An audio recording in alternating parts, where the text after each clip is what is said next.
Well, it's going to be New Year's in 2 days. Um, if you're listening to us on a Monday, I appreciate it, which some of you do. Um, Christmas already happened. Hopefully, I got nothing because I'm a 40-year-old man and you don't really want anything, but just to be alive. Got food, water, stoked, man. So yeah, this is going to be my personal favorite top 10 moments throughout the past year. It was a pretty insane year. I didn't want to put like just a bunch of clips together and then put it out. Do a quick intro for you guys, and then I'll be breaking down each one. So it's kind of like offering something new for you to listen to, because some of you are still working and some of you are still tuning in. So I really appreciate that. And I'll probably do like a little outro or something, because a lot has happened the past year, good and bad, political, not political, personal, family. We're all just living and it's just gone. But it was a pretty insane year. If you're listening to this, me and Jay are on vacation. We put it out episode every single week for the past year and a half without no vacation. So I am currently on I'm somewhere out in the world, hopefully drinking beer. So 2 weeks. I'm going to split it into two sections. The first week is going to be no brain. It's going to be hanging out with my lady, having dinner, going hiking. I had a friend hit me up to go play golf. Go to my favorite brewery that I haven't been to in some time, because I told a story on here. I almost got into a fight with the bro because I was intoxicated and I peed by his car. So I told my lady I will never do that again and put her in that position. And I have kept my word. We have not been back since. So it's a really cool spot, unfortunately. I miss going there, so I'll probably be going there. Yeah, just no brain, hang out with friends, just chill. And then, actually, as you're listening to this or watching this, we're probably in phase 2 of the vacation, which is, we were just talking earlier about spring cleaning. Where does spring cleaning come from? I'm going to do winter cleaning. Just clean the room, clean her car. My texts are a mess. My DMs are a mess, man. So if you ever send me a DM, I'm sorry I don't reply. It's just a mess. It's a fucking disaster. So I'm going to clean all that stuff up. So when the new year comes, I want like a clean slate, I guess, just a clear mind. I think that's one of my big goals this year. So yeah, I'm in the middle of vacation, gonna just, I think I put so much into my brain the past year, good and bad. So I think I just want to hit the year running. Jay, what are your plans for the vacation, man? Let's see. Get horned up? Probably same, just winter cleaning. Just get everything in order. Hell yeah. Ducks in a row, ready for the new year. Let's get ducked up. Yep. Ducked up. You have any plans for, you have any 2026 goals? Excited for the guests this year. They're going to come on here. I don't know. I'm kind of just being open-minded. Just letting it come, letting it happen. Pretty happy right now, so. Nice. That's about it. I don't know. Gonna start hitting the gym? I'm easing into it. It's gonna ease in. Yeah, easing into it. Doing the meal prepping stuff and all that. Oh, great. Yeah, catching up on all these episodes, and then I'm just gonna live in the vacation. Oh yes. I'm gonna get tatted up. That's for sure. Getting tatted? Yeah, finish my sleeve here. Oh shit! Cool. Finally. Now you're telling me earlier you want to get a wiener tattooed on you. Are you still doing that? Yeah, it's in the process. So. Just kidding. It's sick, man. Yeah, just clearing the brain. Have a nice start over. We launched our Patreon last month. It was a complete success. So if you're one of those people, one of the 200 humans, thank you for doing that. It allowed. I said I was going to announce it, but I didn't. I apologize. So I'll just say it here. Yeah, so that money went towards giving Jay a raise. Man is working his ass off. So yeah, that's exactly where the money is going. I'm going to continue to be aggressive with it the next couple months because I want to give him another raise because there's some stuff that I need to step away from as far as like clips and stuff. So again, it's clearing the mind. So yeah, again, thank you for joining. It was a massive help. Um, and yeah, let's shoot. Yeah, just goals. 2026. I bought this month. I bought a whiteboard, and I was like, what? Just kind of have it in front of me. It's like, what do I want to do? Clear ahead's one of them. It's actually on there. I want to learn Spanish. I want to lose 25 pounds.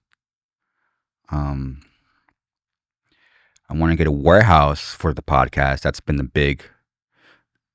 Jay pulled up 10 ways to learn Spanish. Speak from day one.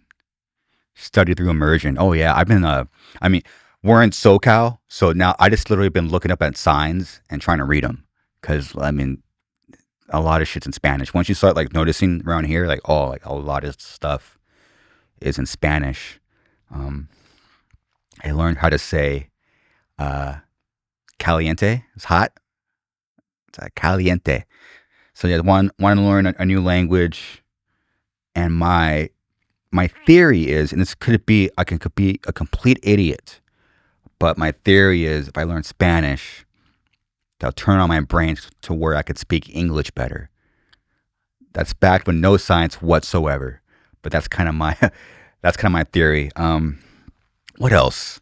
So at the warehouse, the lease here is up in October. So the plan is, God himself or a miracle will happen, and we can move out of here. So that's my personal goal. I met with I just got reminded. So man, what's that word? It's not the people that rent out these things like office is not a realtor. Of oh man, not a real estate agent. They work with like broker maybe. Yeah, I mean he works. I mean they work with like um they're in charge of like they're like the middle person how to find tenants. So technically I'm a tenant here. I forgot what the name they are. You talked to. Well, anyway, I ran into him last month because they found a new. So we have new neighbors. That building was empty for well over a year. So we got new neighbors, and I ran into him, and we always like chat up. He really helped me out a couple years ago. So we're chatting. And I was like, hey, do you happen? I know you do offices. Do you have any like, any warehouses? He's like, oh yeah. Yeah, I mean, one of the first things you fucking said. One of the first, I'm like, oh no, here it comes. It's like, yeah, I mean, they're on. I don't think it's ghetto, but he called the area we're in ghetto. So yeah, this is like the ghetto part of Santa Ana. But you want to go to the more expensive part. I do know some warehouses, and they're really expensive. So mentally preparing myself for that price. I just wanted a new spot, throw in some. I can't say exactly what I want to put in there. But yeah, I want a new spot before the lease is up.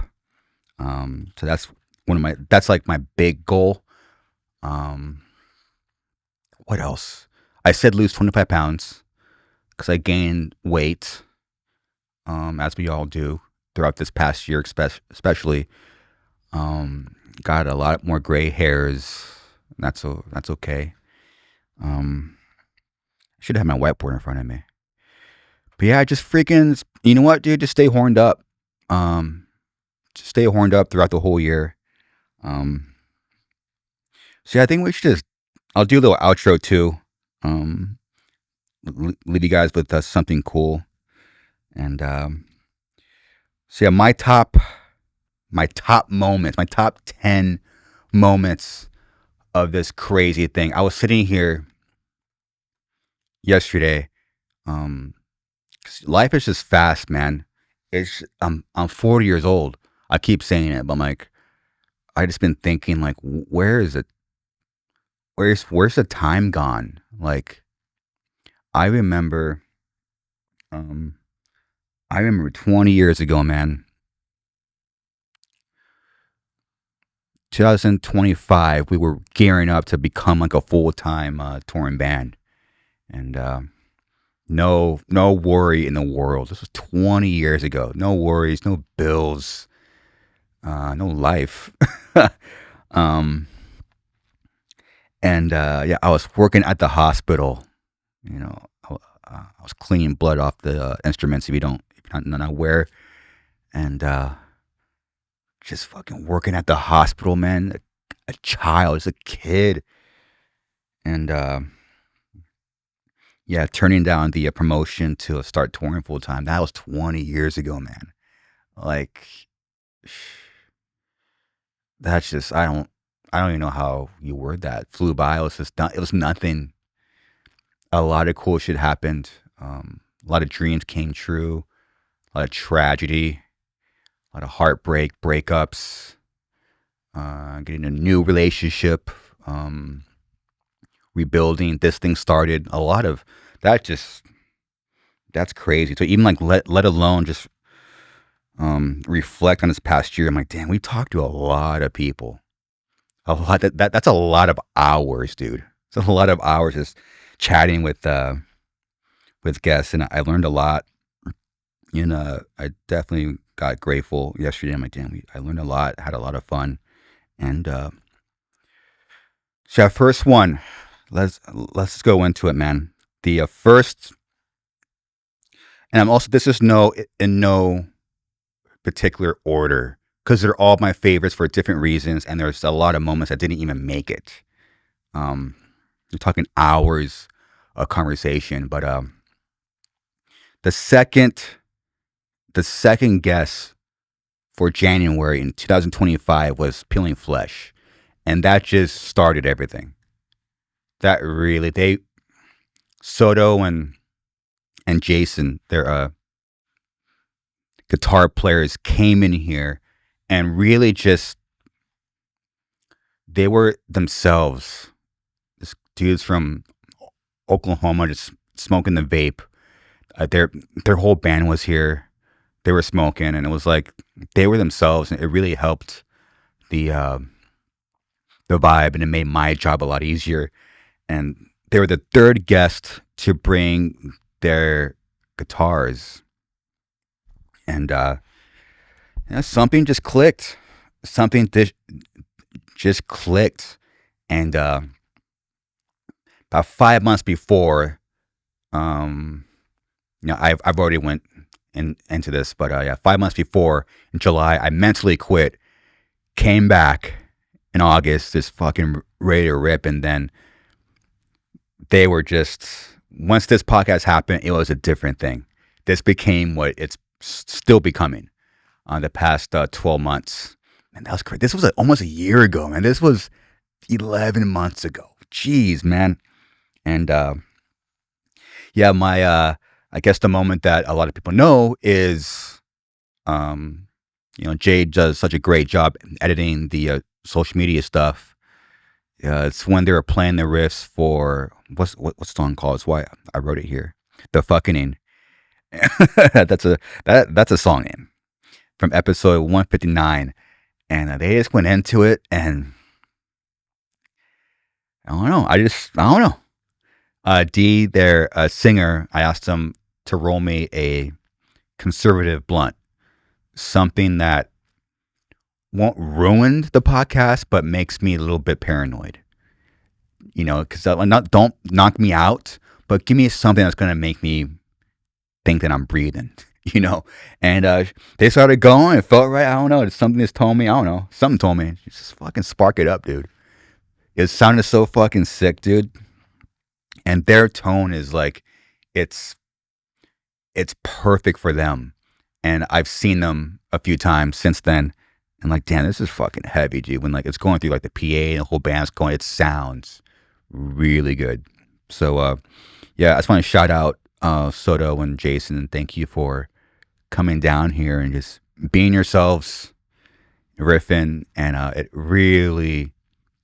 it just kick-started, um, really kick-started to what's happening now and continues to happen. So yeah, here's one of my top 10 moments. PeelingFlesh playing The Fucking and me smoking weed. You know it would be sick? We did The Fucking. 1, 2, 3, 4.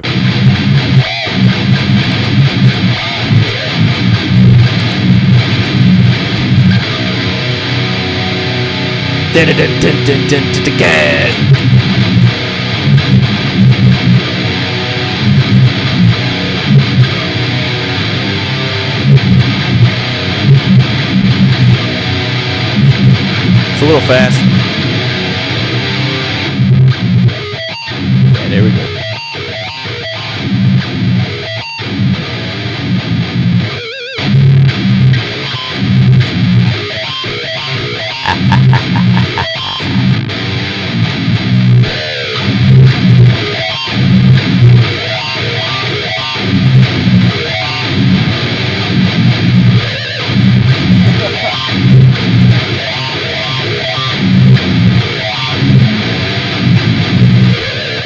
And that's jamming with Garza.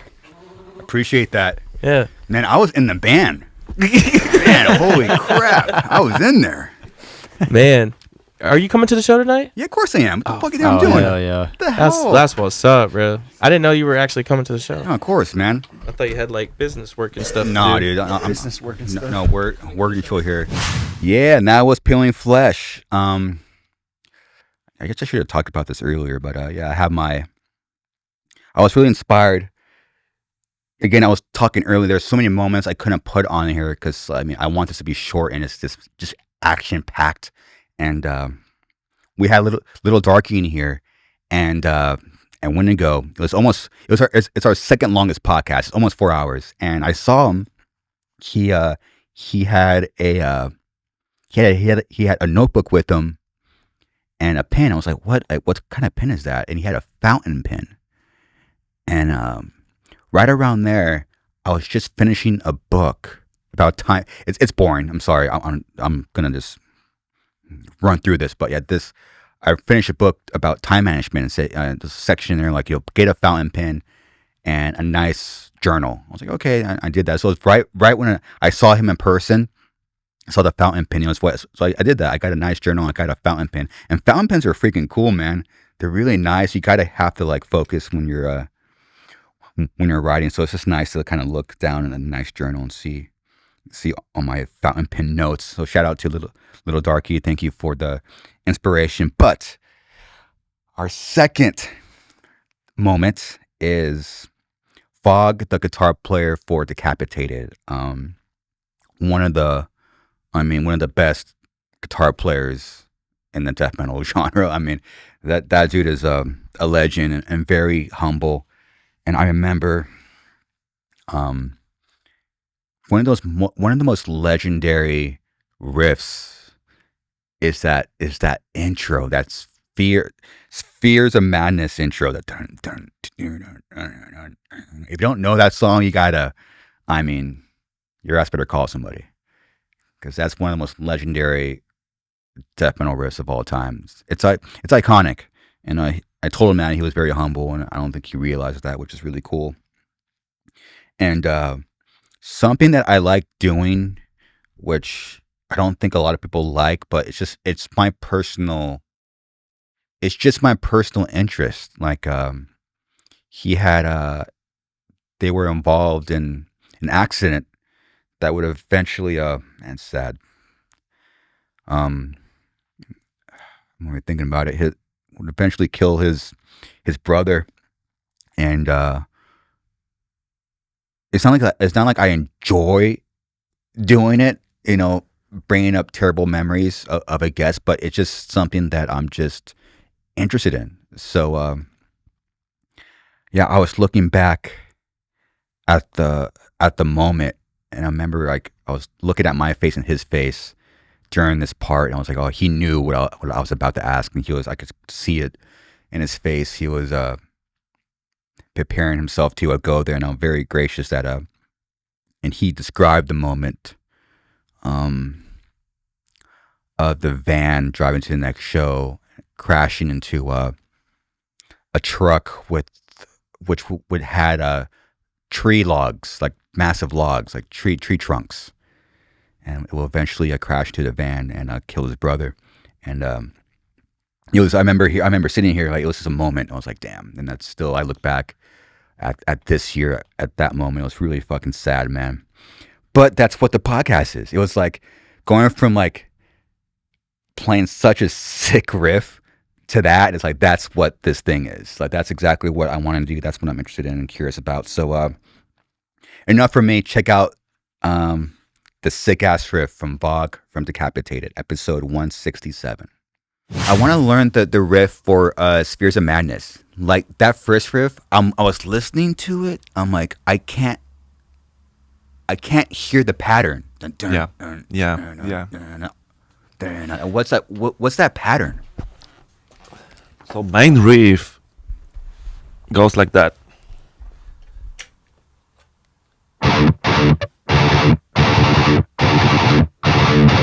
So this That is I was like, I'm like, is he tripling or is it double? Like I never really. It's triplet, because you have right from the record when you listen it can be a little high. It's hiding. Under the gain or It's the hiding. Yeah, that's true. That's why I always seen the millions of versions of like people play that. That's what I thought. Yeah, Okay. yeah. So it's like.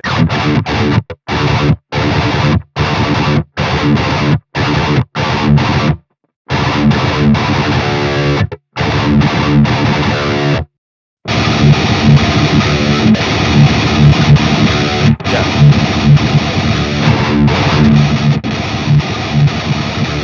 Exactly. Yeah. Okay. Yeah. So it's.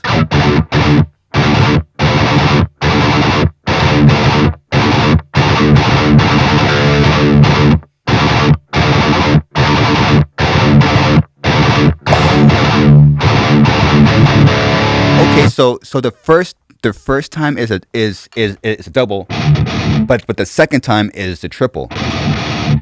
Right.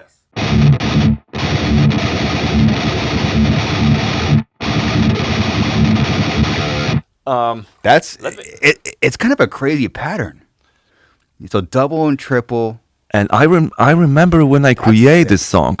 I remember that day. Yeah. Like, I made this song in one day. One day. It just if even like not even one day, like maybe 2 hours, the whole song. It is too loud of you. I mean, I remember exactly. I was inspired by. Do you know band Gorefest from Holland? Gorefest. I've heard the name Gorefest. Old school death metal band from Holland. Okay. Gorefest. And I seen this video of, I don't remember the song title, Erase or something. Like there is this double bass riff going all the time, and I was like, holy shit! I don't have to play like ultra speed, like Morbid Angel. Like it can be also like a mid tempo and a double bass. Like it was so groovy, still death metal. Yeah. Okay. Yeah, I don't know if probably this song, but there will be the part with the double bass. Yeah. And I was like, That's sick. Okay. yeah, vocals are sick, and the drummer is amazing too. Like, Yeah, a little bit more on the simple side. this is more like a European death metal style band. Okay. From probably late 80s, early 90s. Okay. And I seen the video and listened to this, like, oh shit, it's like mid-tempo song, not too crazy fast, like, you know, like the E side, like Morbid Angel, like Cannibal Corpse. And it's like, oh shit, it's cool. And I just like, okay, I'm going from my room right now and do like, and then.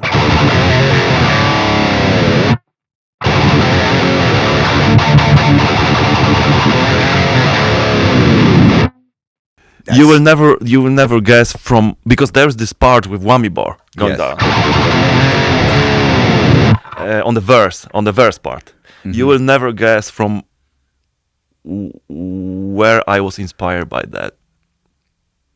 I shouldn't say it, probably, but fuck it. What was the Disney movie we were just talking about? No, it was- Who was it? I have a friend who listen Limp Bizkit. Fuck everybody. Vogg is inspired by Limp Bizkit. But Solidified. Just Fuck everybody. Are you serious? I mean, just the whammy bar, like a. Oh my gosh. Since we're talking Limp Bizkit riffs, Sweetwater has all of your music gear needs for 2026. They are the #1 online retailer for pro audio and music instruments. That's #1, baby. I go to Sweetwater whenever I need anything for the podcast, guitar gear, everything. If you're trying to bring some heat for the new year, Sweetwater has you covered. Just click the link in the description below so they know you came from this podcast. And now back to talking riffs with Vogg from Decapitated. Oh, that is why Limp Bizkit will always be goated. So we went. From, I'm not inspired by Limp Bizkit, but he used this Okay, the one part? This one me bar like some of the songs, like it sounds like so powerful, you know? Yeah. Like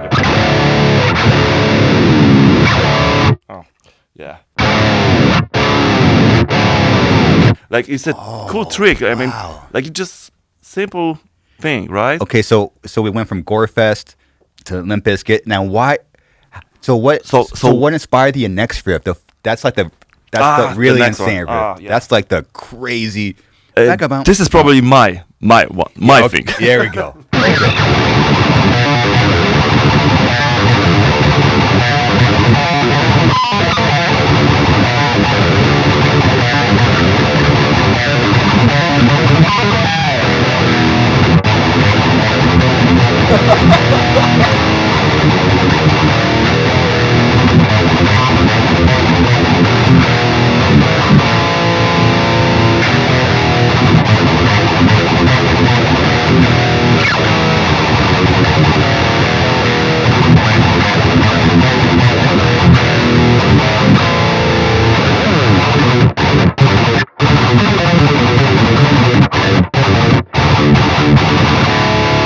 Yeah, it's that part. Yeah, that's the whole- That's the riff. That's trick because here when you go up with this riff with harmony, it goes like it's an empty string between, and it's always I see always mistake with some tabs on the internet. Like okay. the people think it's Yeah. but it's the same on the. It's one note, but it's changed a lot. Oh yeah.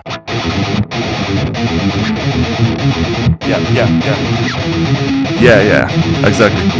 Yeah, you're right. Yeah, It does yeah. kind of add like another. Oh, you're Another right. something. A you little know? trick will Yeah. just change it, Yep. man. Yeah. Holy crap. That's the magic. Like small details can make a huge difference. Man, thank you. You guys were on your third record, right? It's third or fourth? After fourth Fourth, record, okay, yeah. 2006.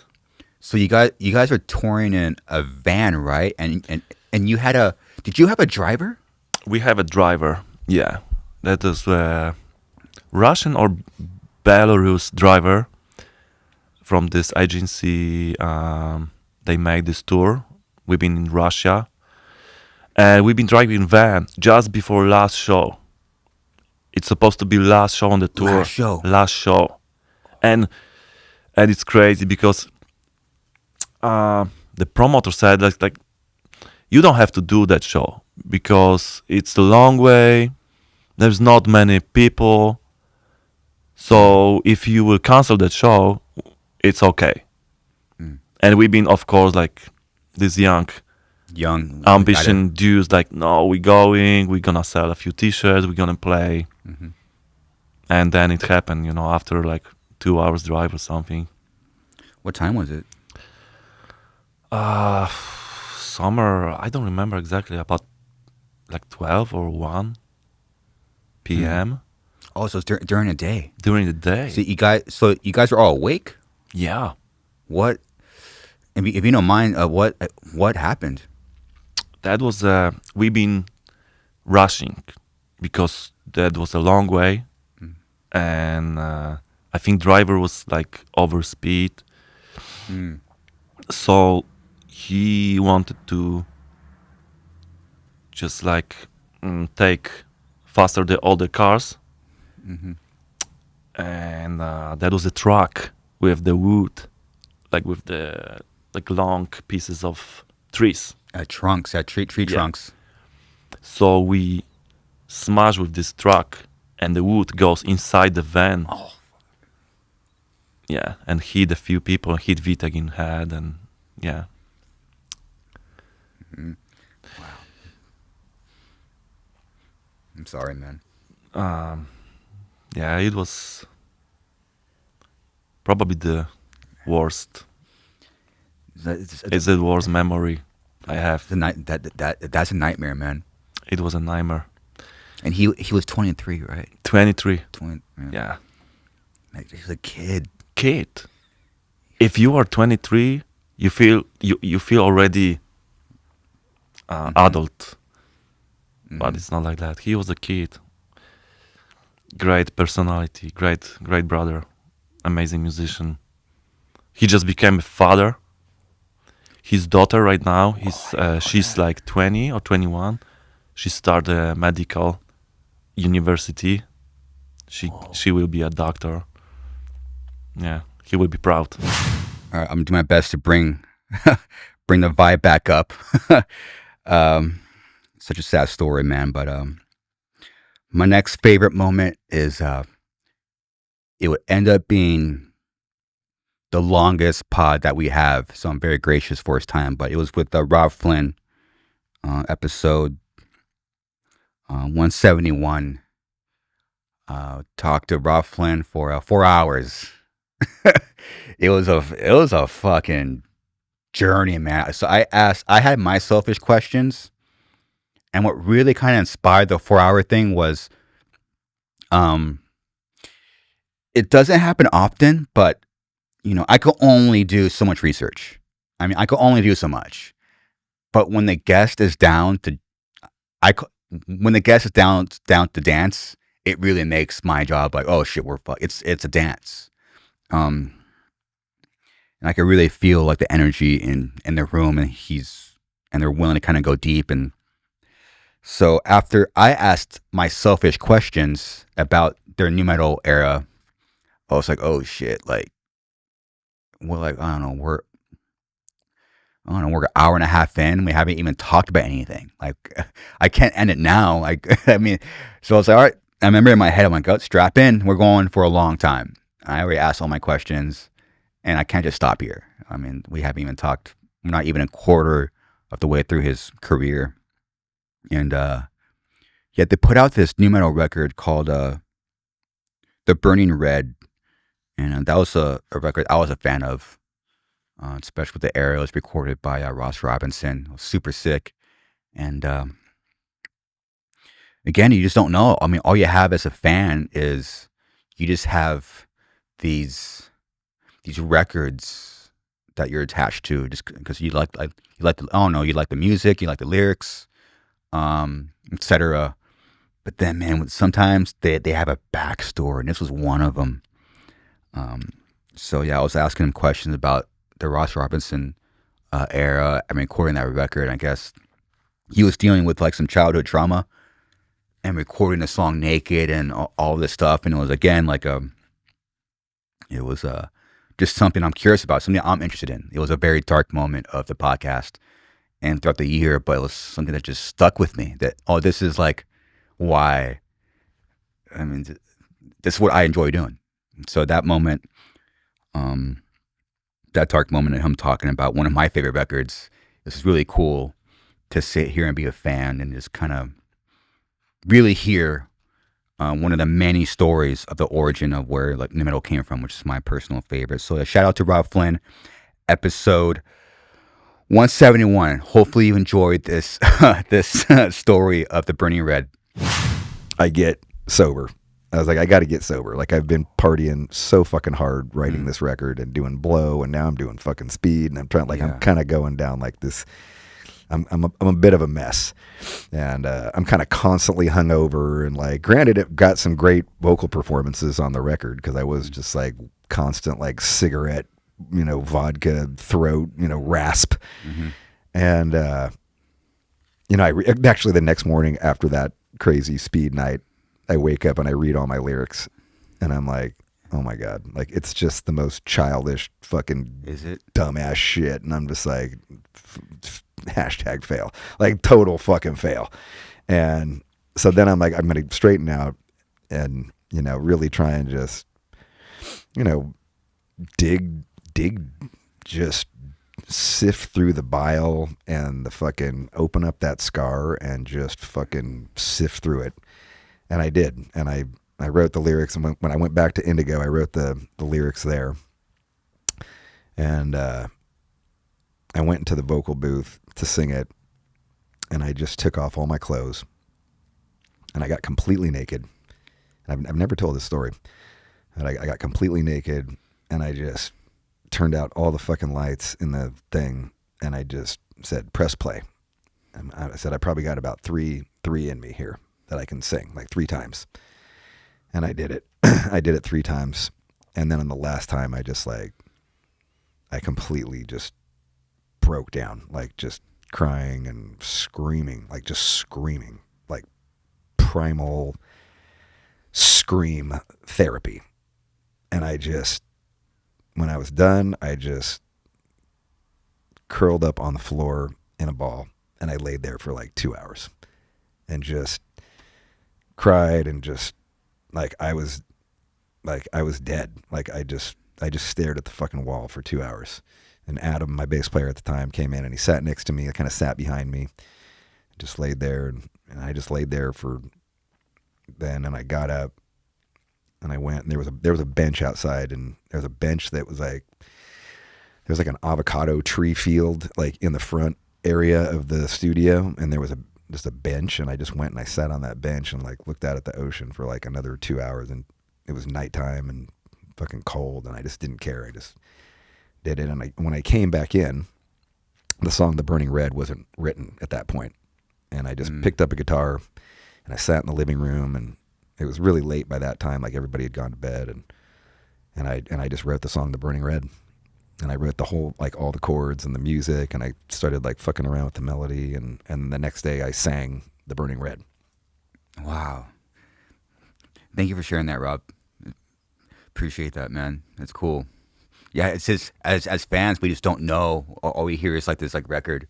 I was like, oh, there has to be some kind of backstory there. Yeah, and we're back. My next moment is with Chevelle episode. Now we're in the 200s, 201. I enjoy talking to everybody. I'm curious, but sometimes I'm a fan. I am a Chevelle fan.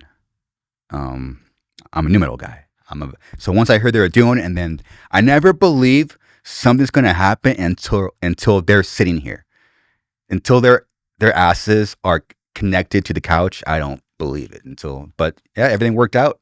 They came here on a day off. The brothers, Pete and Sam, again, very gracious with their time. And I remember being in high school, just jamming that record. Wonder what's next. That would just catapult them into the career that they have. And I was just sitting here just being a fan, asking questions about the record, and I was doing research on them. They weren't, I could tell they didn't really, they didn't really, I could sense they didn't like talking about it because it was so long ago. So I'm lucky that they kind of gave me the time and they opened up about the record. It was like for over 30 minutes. I remember having a really great time. I learned a lot. And another reason why I put him in this list, I have to tell him, I have to say this. Again, I'm lucky that all the guests are here and do it. No one has taken care of me more than Chevelle. like I just feel weird always like, hey, can I go to the show? It's like, it's always because it's in LA. I'm like, I know how people are probably bugging them. I just don't like asking, and they invited me like, no, you're going, you need a +1. I'm like, no. Yeah, no one is taking care of me more than Chevelle. I've had everything. Again, it's fine. I'm lucky to even go to shows, but I've had every scenario happen. Like, I've had managers not know my name. They don't even put me on the list. So I go to the venue and like my name's not even on the list, or spelt wrong, or they forgot, or got kicked off, or I've had friends will tell me, hey, come out, and then they give me tickets and I'm in the fucking back. I'm like, what the hell? I thought we're supposed to freaking hang out. But so every show I go to, it's always in the back of my mind, am I even on there? Am I even on the guest list? Am I even going to see him or hang out with him? No one even comes close to Chevelle. Nobody. Like, got there, I had a +1, like everything. And whatever they had, they gave me. Fucking passes, wristbands. I was like, oh shit. I was like, this never happens. Super fucking cool, especially me being a fan. And I expected to go back there and just be chaos. It's fucking LA, and LA's weird. It's always hit or miss. It's either a bunch of random people or people like you don't know. It's very common. And went back there at the Palladiums, want to say hi and bye, not be a nuisance, and then went back there, it was empty. They really keep a tight ship over there, and it was just them and their wives, and it was so cool to be a fan. I was so nervous, man. It's like, damn, this is Chevelle. Holy crap. And they were so gracious with their time, and I've the Palladium has like a section upstairs where like there's like a bunch of seats. I've always wanted to sit up there, but that's like you have to, I guess you have to be on like the guest list. And sure enough, they got me a spot there. They even had someone. Yeah, so it's about that they're right. I always wanted to stand up there or sit up there, and yeah, they gave me a spot up there. Someone escorted me up there. I was like, dang, this is fucking sick. They gave me shared their craft beer. It was a really cool experience. And I opened up with Family System, which I would end up learning and posting it on the internet. It's a really cool riff. Oh, it's fucking heavy. They're only in 3-piece and it sounds way more than 3-piece. They did have that they had that like bloodline kind of groove, which not a lot of bands have. But I have to say it publicly. Like, Chevelle is no one has taken care of me more than them. And when I go to shows, it's just me. I don't like going with anybody. Think me and my girlfriend kind of learned like to keep it separate. So that's why I don't bring my girlfriend to shows anymore. But I was like, damn, I told her like this was the one that you should have went to. It was really peaceful, really chill. So yeah, shout out to Chevelle for being real ones. And yeah, just talking about such a important record for me and the genre was just a pleasure to be in the same room with them, hearing those stories. So yeah, hope you enjoy it. Here's Chevelle talking about Wonder What's Next. Wonder What's Next. Yeah, he's saying between that. Yeah. Oh, jeez, man, thinking back. Well, that's when we were riding our bikes back and forth to our parents' house for the studio during that time, because we were actually in a lawsuit because that little label was absorbed and they didn't want to let us be able to go make music. They're like, Oh, are you serious? Yeah. They said you have to make music for us, but there was no label. Holy crap. Then, Yeah.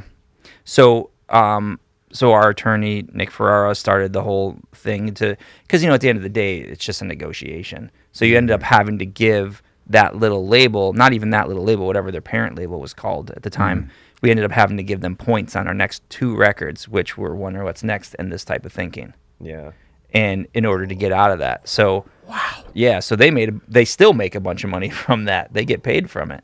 Wow. I know. So there's $17,000 or whatever it is that they gave us total that they spent on the record is still making them money.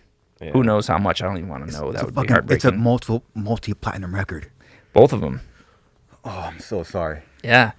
I didn't know any of this. I'm sorry. No, dude, I'm happy. I'm just happy asking, to like, say it. It's just innocent questions. Hey, I want to hear about the record. I'm sorry, man. well. Here's the cool thing, I right? didn't know. I didn't know. Everybody has those stories. Like you have to have all these bad sort of things where people take advantage of you. Like Yeah, it's like a lot of happens. people have these stories like that you hear about later on, and then they're still doing it. They made it wherever they wanted to go, but you know, you dig in deep, and everybody's got stories like that. Yeah. Everyone's got him, huh? Yeah. God, It feels that way. Yeah. Yeah. So they're still making money on those records. That label. And What are you gonna do? I mean, what are you gonna do? Now, do you look back at wonder what's next with the same kind of thoughts? Like, do you attach your experience with it, or do you like, hey, that's a fucking sick record? Oh no, I'm like Wonder What's Next was the beginning to me. Like I know it was the record before it was the real beginning, but Wonder What's Next was like it's where we got really noticed.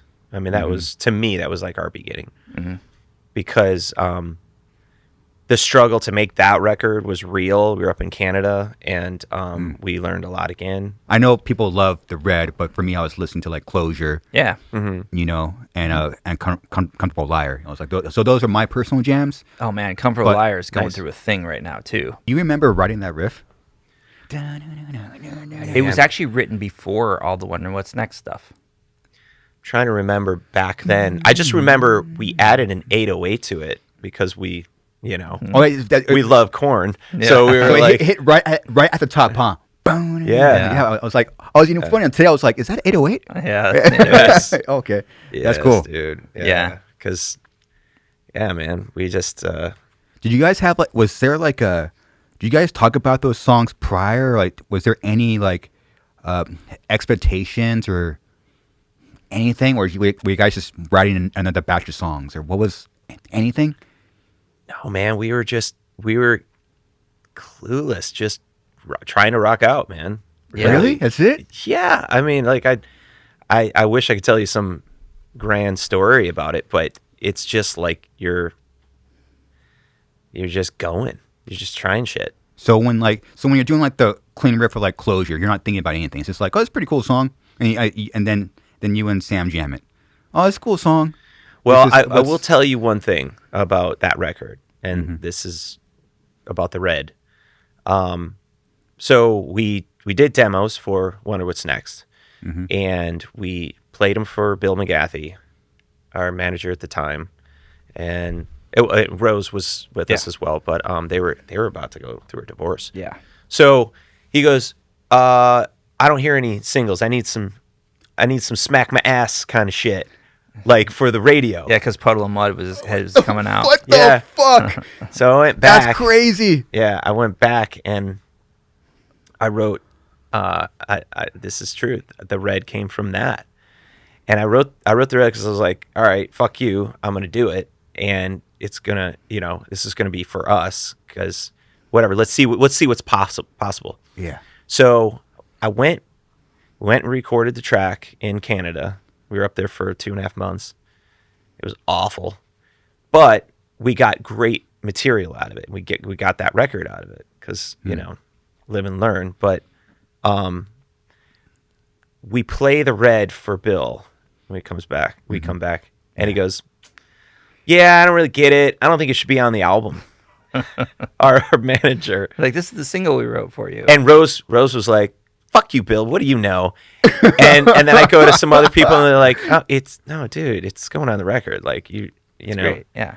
let's just put it out there." And it turns out it's the first single, and then it kickstarted our career. Yeah. Oh He my came back to me once, Bill McGathy, and he goes, "Buddy, you're not going to hear me say this very often, but I was wrong." Yeah. Oh, that's cool. And I was like, fuck yeah, that's I was awesome. like, yeah, that was tight. That's cool. Yeah. We're all wrong at some point. Yeah. Yeah, know. no one's right all the time, right? Yeah. You know, What are you going to do? he said it was kind of awful recording that record. It wasn't that it was an awful experience. It's that we went into that studio, which was Bryan Adams' studio, and it was an awesome studio. But the producer who produced that spent every dollar. They gave us $500,000 to make that record.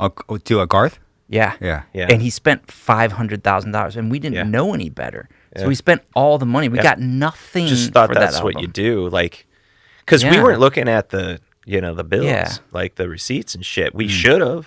We Yeah. could have. Yeah. But- Coulda, woulda, coulda. But sadly, I'm fucked. that is one area where like that was in that time where everybody was like, oh no, it must cost $500,000 to make a hit record. Mm-hmm. Do you know, remember Yeah, that time where like people sure. are like, oh, if you're gonna go make a video, it's gotta cost $150,000 Yeah. or some shit. Yeah. I don't like if you've ever had that experience, but it was like, You got to spend money, Kobe. yes, yeah. to get quality, and there's yeah. something that was Yeah. just the time. It was like a different time. It was a different time. And we lived and learned through that, and but it was crazy because 9/11 happened. It was 2000. The second day we got there. Yeah, it was like we were there in Canada when the towers fell.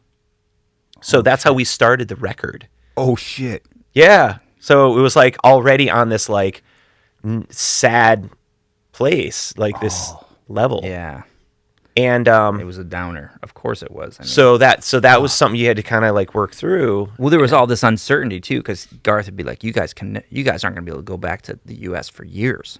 Now they're going to shut the borders down. You Oh, he can't was get saying back." that? He was Oh, playing yeah. playing a lot of mind games. Oh, yeah, yeah. And I've talked about this before. We don't need to get into it, but Yeah. but it was like he just made the process, like a bummer at times. Mm-hmm. You know what I mean? And where it should have been this like, crazy great experience. And parts Mm-hmm. of it were. Well, I'm not going to say they were all bad. Can I add to that too? Is that we didn't know too that he had told all the people that worked in the studio that, Elvis, who was our engineer, and these people not to hang out with us. So we were. Why? We were. He was just I think he like was just trying to protect his. controlling, Yeah. and who knows what he was telling. So we were kind of like on our own, and people were being weird around us because they're like, "Oh, well, what's wrong? Why can't what's happening?" But dude, I gotta tell you, we had some crazy stories from that time though. Yeah. Like Bryan Adams came in, and it's his studio, and the place is awesome, right? It's just beautiful. It's got, the George Martin Neve that we're recording on, right? Oh, From all the Beatles shit. records, right? We were recording on this thing, and it's legendary and all this. And so one day he goes, "Hey guys, I just need you to tear everything down." And they did it. All the people, all production, they threw everything down, and then they put a piano in the big room, and it was all this big joke to bring in this kid who played piano with chopsticks, and it was like this, Yeah, he'd open it up and then he'd take a fork and like bing, or bing, pliers bing. or tweezers, and he'd play and it was the whole thing was a big joke, and they shut us down for days because of it. And then there was this big party that night and everything, and it was just oh my god, dude, it was ridiculous. Yeah. Michael Basquiat, Elvis is his nickname. He's a good friend. Yeah. He worked on that record with us, and that party, he had everybody's drinking, everybody's hammered, but Bryan Adams comes up to him and he goes, "Oh, We're all standing in a circle. yeah, Michael, oh, you're the engineer." And he goes to shake Michael's hand, and he's got a glass of like whatever, a drink, like vodka. Yeah. And he just opens his hand, and it goes straight out of his hand, and he shakes his hand. It smashes on the ground. All That's how over. hammered he was, and how he just wasn't. Everybody was out of it. He just opened his hand and dropped his drink. What's up, dude? Yep. Yeah. We're like, what the hell? That was It was pretty- so funny. there he is.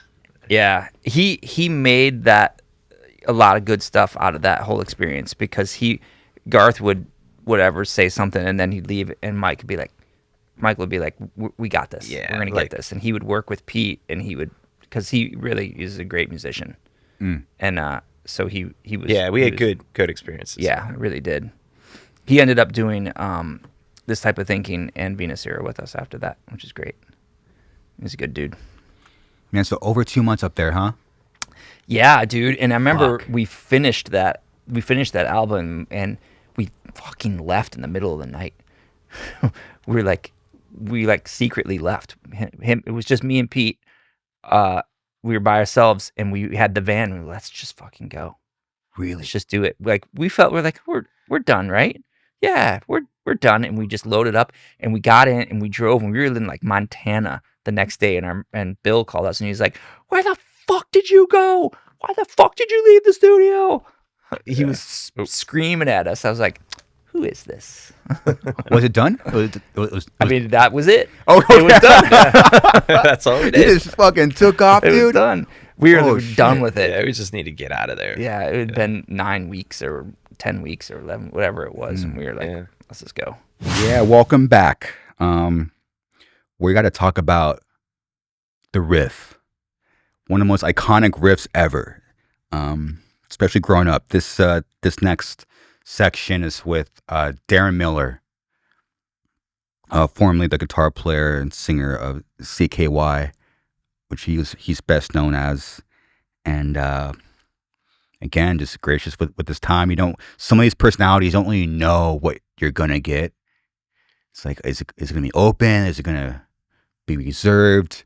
Is there things that you could talk about, not talk about? I didn't really know, but we were riffing. And then before he came here, I really spent a lot of time learning that song, which is a thing I don't really do. But given the riff and him, I was like, you know what? I'm gonna learn this song and do my best to make it sound decent. I spent a lot of time on the tone, my tone and his tone with the quad cortex. I just wanted it to be right. Because I know he's probably sick of playing that fucking riff. So yeah, dude, I just fucking went on and started playing the riff, and he just fucking locked in, dude. It was awesome. It could have gone either way. It could have been like just brushed over, but he locked in with me and gave me some tips. That riff is really hard to play. You can actually see me struggling with it, and then he plays it, and it's so like his left hand. You can just see it's so like so effortless. It's just effortless, and I'm just like, my fingers are like basically bouncing off the fretboard. I'm struggling. But that was really cool to play such an iconic riff along with Deron Miller, just as a fan and guitar player in general.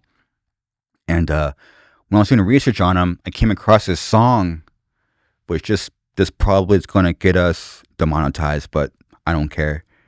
Got the episode demonetized last time, so we'll see what happens now.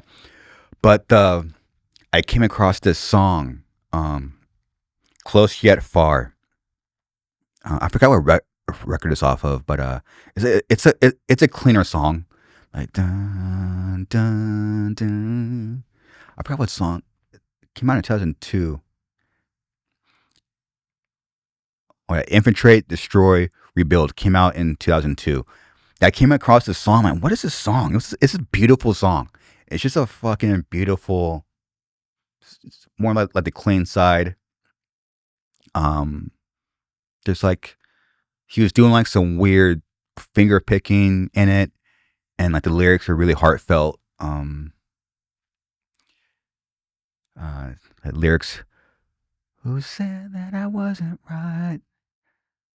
I lived 4 years without a life. Don't have a soul on my side." Yeah, I mean, I don't know. Yeah, I was just like listening to it and looking at the lyrics. I'm like, damn, this is awesome. And I brought that up, and then we played that song too. It was like, oh, it was cool, man. It was awesome. And Deron is he's an artist.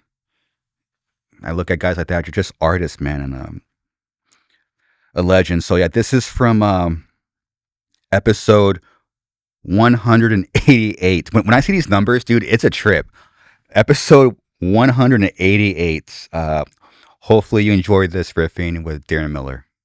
That riff is actually surprisingly really hard to play. It's actually going to be a song I warm up with now. It is. It's a guitar exercise riff. Anything that involves one string and up and down, Yeah. it's always great. I'm always kind of searching for those kind of riffs, and I Right. found one. This week I found one. I'm like, oh shit, I'm starting playing this more often. I could like get my fingers going. So you're gonna help out my band. It's a warm out. It is a warm up riff. Yeah, and that's Thank you. what I'm obsessed with. Thank you. Warm up riffs. Yeah. But You're so welcome. What did it come quick? Were you jamming for a while, or what?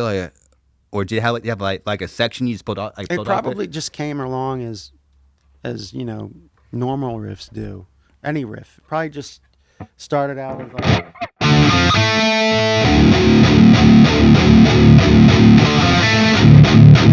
That's probably how it started. And then I probably got bored with that, and I probably went.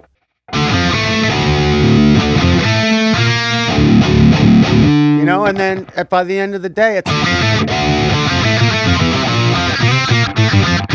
it's technical and it's difficult, and that's what impressed me about music, is if you can make a progressive piece catchy, hooky. Because I start, as a guitar player, if you're like, songwriters don't care. Like, if you're a songwriter and you write hit songs, you sing like,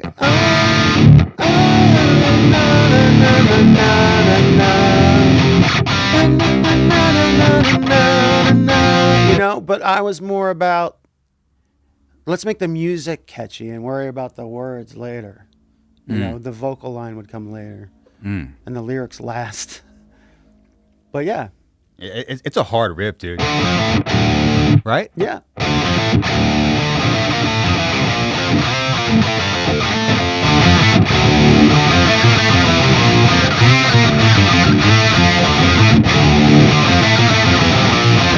You got it. Yeah, come on!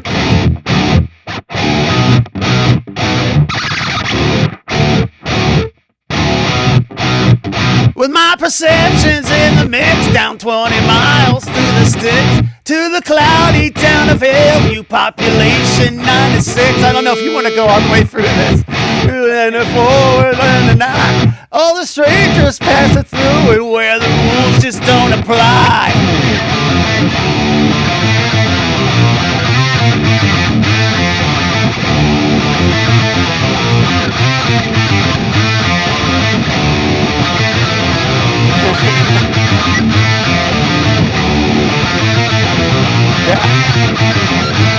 Yeah, and it was always important that you cut those last few notes off dead. I got it from you. Kill. I got the term from you. Kill. You got to kill the notes. Kill the notes. Yeah. Yeah. So I'm gonna steal that term from you. Because that kind of stuff comes from synthesizers. Piano kills notes right away. Oh, is that where we got the style from? Yeah, I mean, Piano, because you took piano lessons, correct? Yeah, I did, and that didn't go very well. Yeah. Well, I don't know why. I always wanted to play guitar, but my mom stuck me on a piano. Of course. And my teacher would give me candy after each lesson, and that's where it you tasted went. like poison. So my parents thought they were poisoning me, and that's how I stopped guitar or piano lessons. But then finally, I got to guitar. Oh my! That's how I got to goodness. guitar. Close yet far. That's my favorite riff. Riff? Yeah. Is there a riff in that song?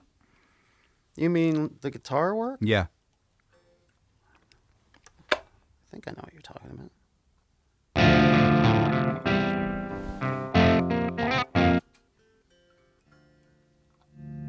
There we go.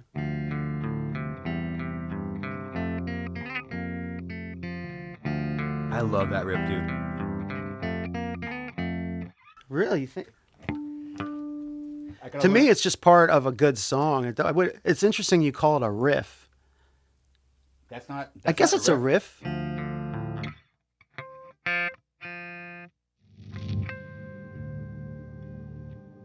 G string has to be in good tune.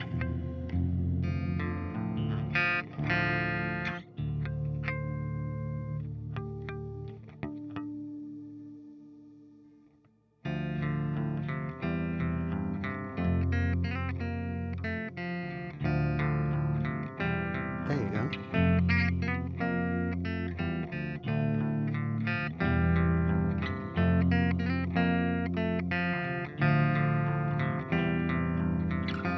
Two, three, four. Who said that I wasn't right? I've lived for years without a life. Don't have a soul on my side. still ridicule despite how hard that I have tried. Don't take me under your way. Don't need a hand, don't need anything. I've got a roof over my head, as if I'd rather be alone with me instead. Close the edge for. It's just that the whole time. I love that, dude. And well, I hope you enjoyed that beautiful song as much as I did. Where are we at? Number 6. We're gonna get heavy. I'm talking about Spite as a band, episode 206. There's a section there where it's not even about music, but it kind of. I remember at this point we haven't done a full band podcast in a while, but this one's kind of felt like it was appropriate. And we just started talking about what they're from, and the brothers Darius and Alex used to work at a restaurant, and that's where I come from. That's my first job, working at restaurants. We started talking about like etiquette and stuff like that, and me personally being here sitting, I remember feeling like Spite really brought back my love and curiosity to talk to full bands again. So if we start having full bands again, I owe that to them. So I remember sitting here actually being really excited when we were talking about their previous jobs and them being brothers. That moment really made me be like, oh shit, like I miss this. I miss like the chaotic kind of going back and forth. There's people all around me.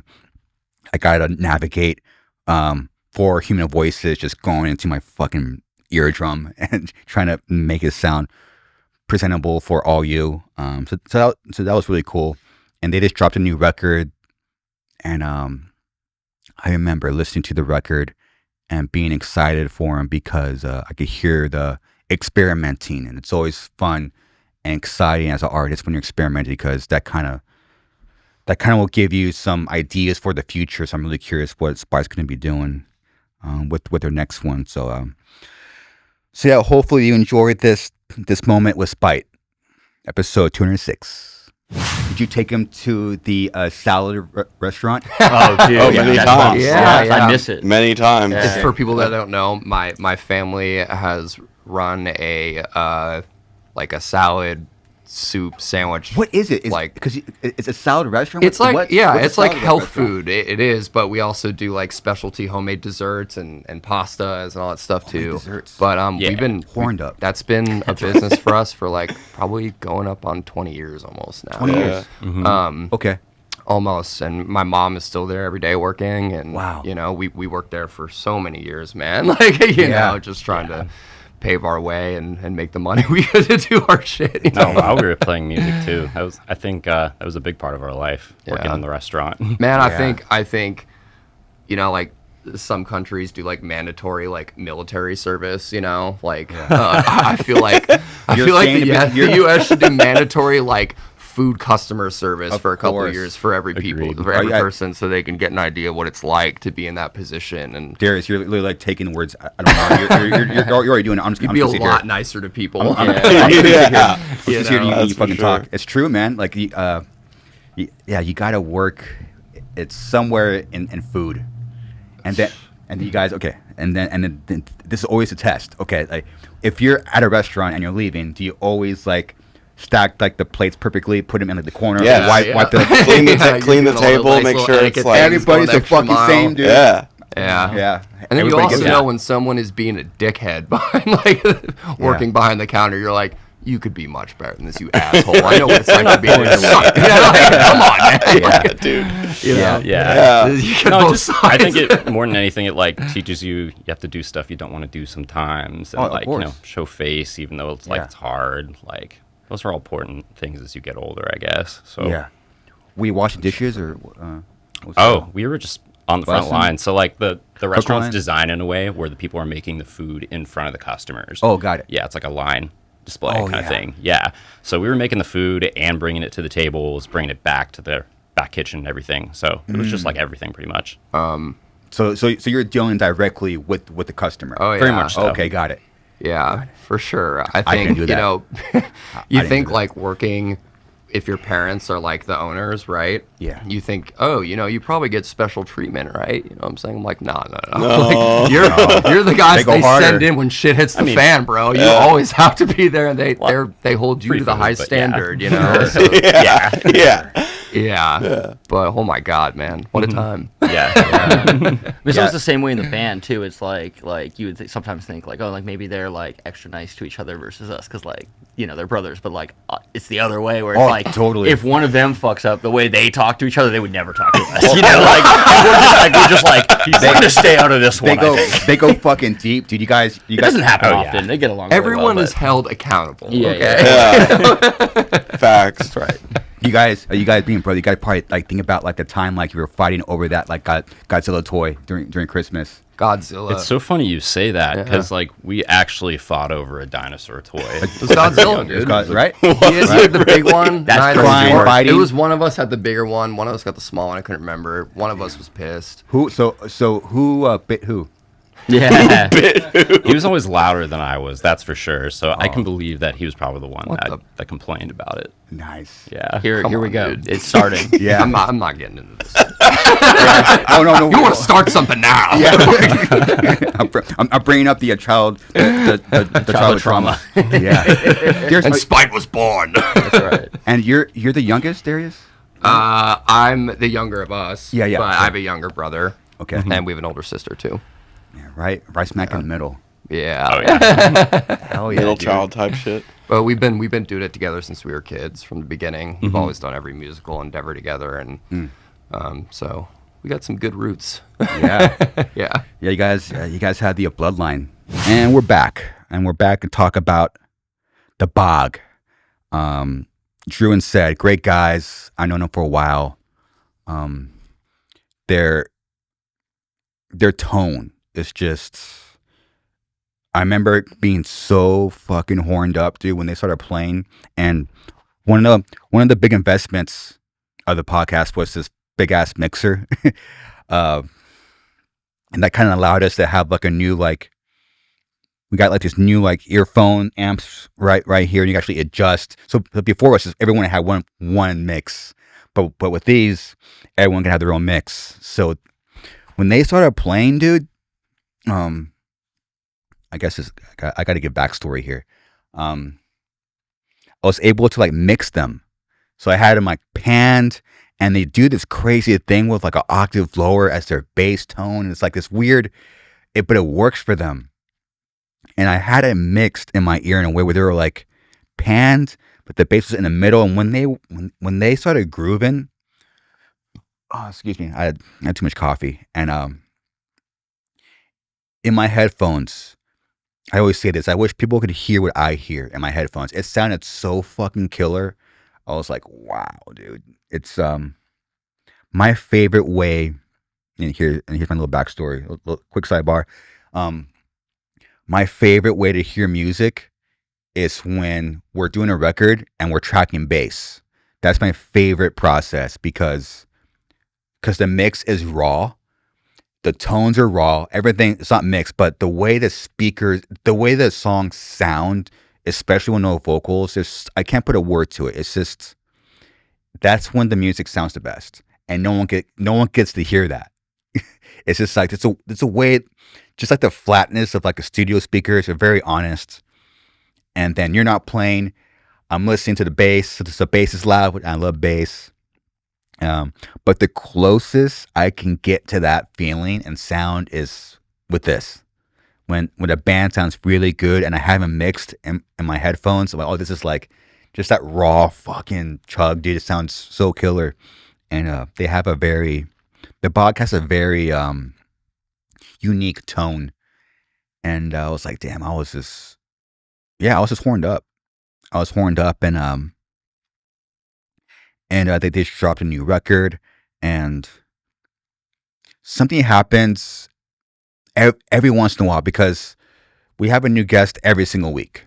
So it's really hard to kind of follow them still, like follow a previous guest or their music because we're already on to the next week as far as research and new music. So I'm constantly putting new music into my freaking body.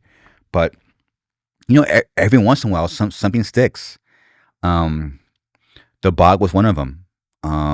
Once their pod was done, I still listen to their record. Their new record is fucking badass.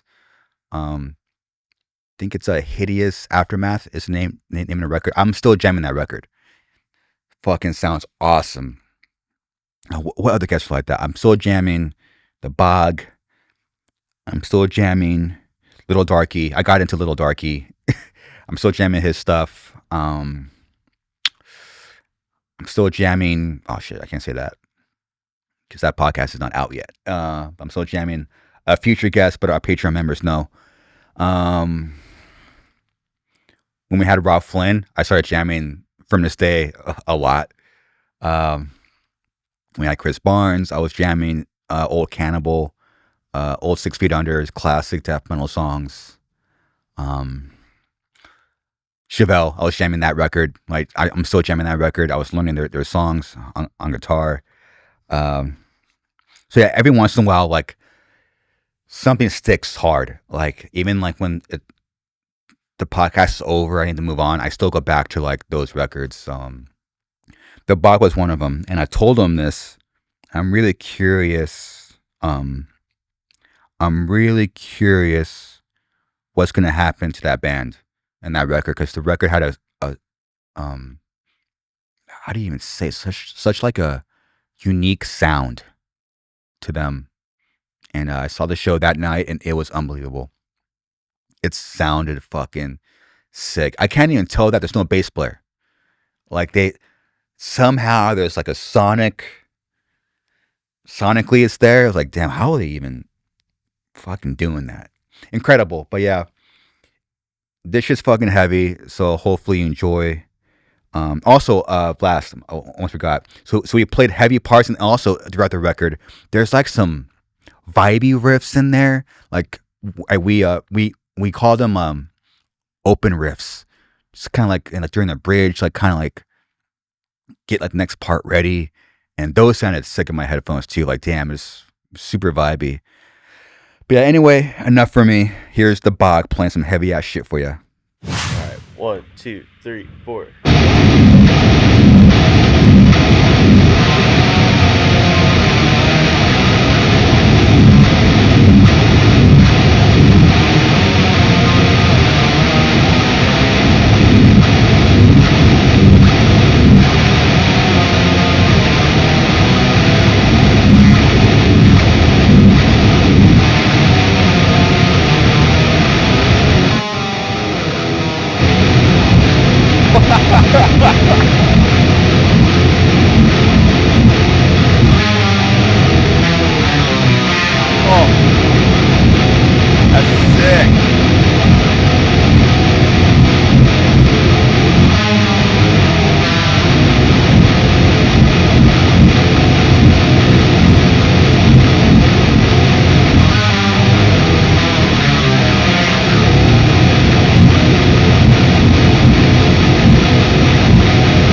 And so on. Yeah. Oh.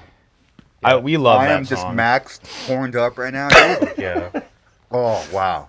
Yeah, that song is. That's the sick first as time, fuck. like, we had it was pan and plus, like, the bass thing going, too. It's the first time I heard it, like, Yeah. Okay, sick. riffs like that. Wow. It adds a whole other, like, Sounds sick. dimension to it.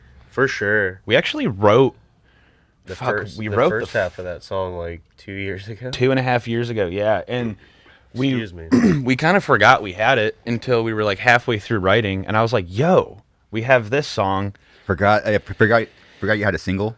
I guess, yeah. And like I think what happened was like we liked it a lot, but we wanted to like me and Cody in particular really wanted to rewrite like the middle section. And I just went home one weekend and I just like wrote like the rest of the song essentially. There was like a couple different riffs that just sounded kind of poopy. And it was just like filler riffs, you know what I mean? How you Oh, just yeah, it like happens. demo shit out and you're Oh, just like, yeah. all right, here's a filler riff. We'll come back and fix that. Yeah, the first half was so good, but we were like, dude, whatever yeah, after the part we just stopped playing, we were like, dude, what we had demoed out just like sucked. Yeah. But then yeah, Drew came in with the riffs, and him and Cody fucking put that piece together.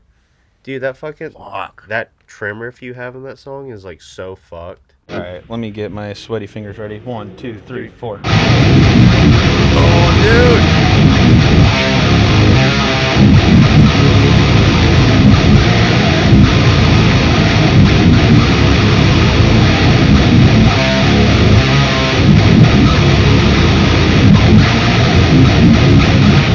That one's that's a hard riff to play. That's I mean it's just ripped up. It's also faster. It's 220 BPM when we do it live, so it's like Cody's on a click, so he's our time. Yeah. So, but yeah, like I gotta put my reading glasses on every time we play that one. It's like so fucking hard for me to play. But Dude, riff glasses. dude, yeah. You got to do it. monocle for the riff. Okay, now that Yeah. we're just in like riff mode, I don't want to stop riffing.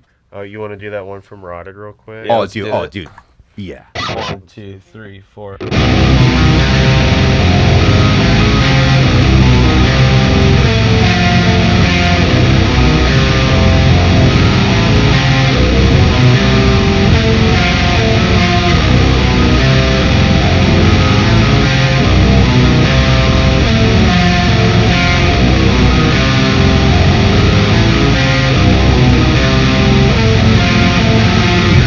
There's another one in Ritual of Autophagia too, like more of an open notey, like the. Oh, I'm sick as fuck.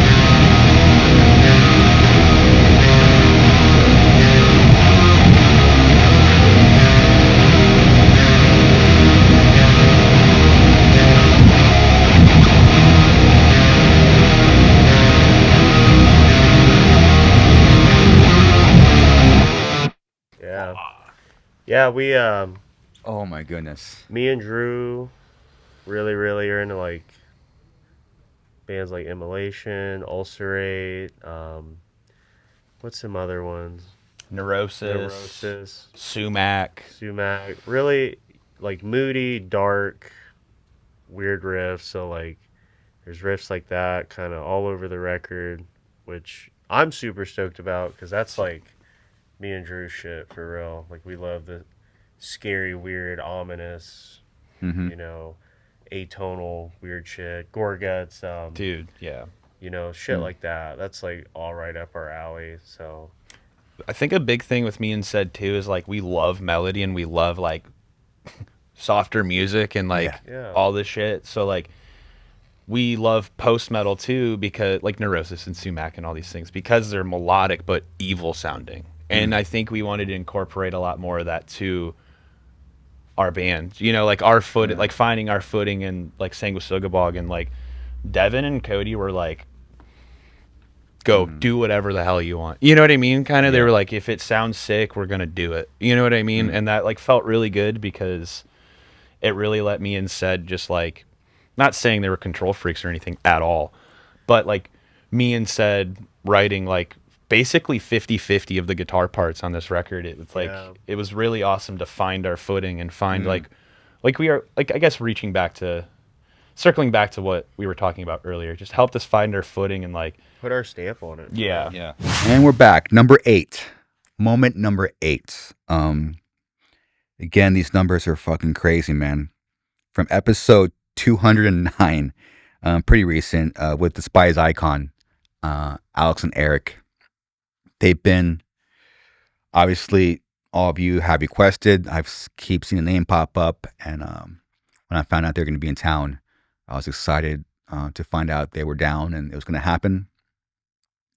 So right after the Bog, they leave and they came in, and it was just really cool. I'm trying to figure out how I'm going to say this because I don't want to talk about me, but it was just cool that like, you know, my background obviously and their background, like the two bands that should be talking about this, we were talking about it, and I hope and I hope from the outside, people watching and listening, all you watching and listening, were able to kind of enjoy that kind of dynamic. And again, I'm trying not to talk about me, but it was cool to get like the deathcore history out there. It was cool for me to kind of get a story out there. A moment that stuck out for me was, I've always had an issue with the genre. I'm really trying to put a cap on this, but I've always had an issue with the genre, and the genre has always had an issue with me and us, and so it just creates this like, I'm not saying I don't care, but it just develops this like, don't give a fuck attitude what you think about me, because you can't, because if you do, it's like this weird. But Alex and Eric were very kind, and they gave Suicide Silence some props and respect, and I just really appreciated that. From far as I could tell, it was missed, which tends to happen with anything Suicide Silence related. A lot of big moments are missed, but that's fine.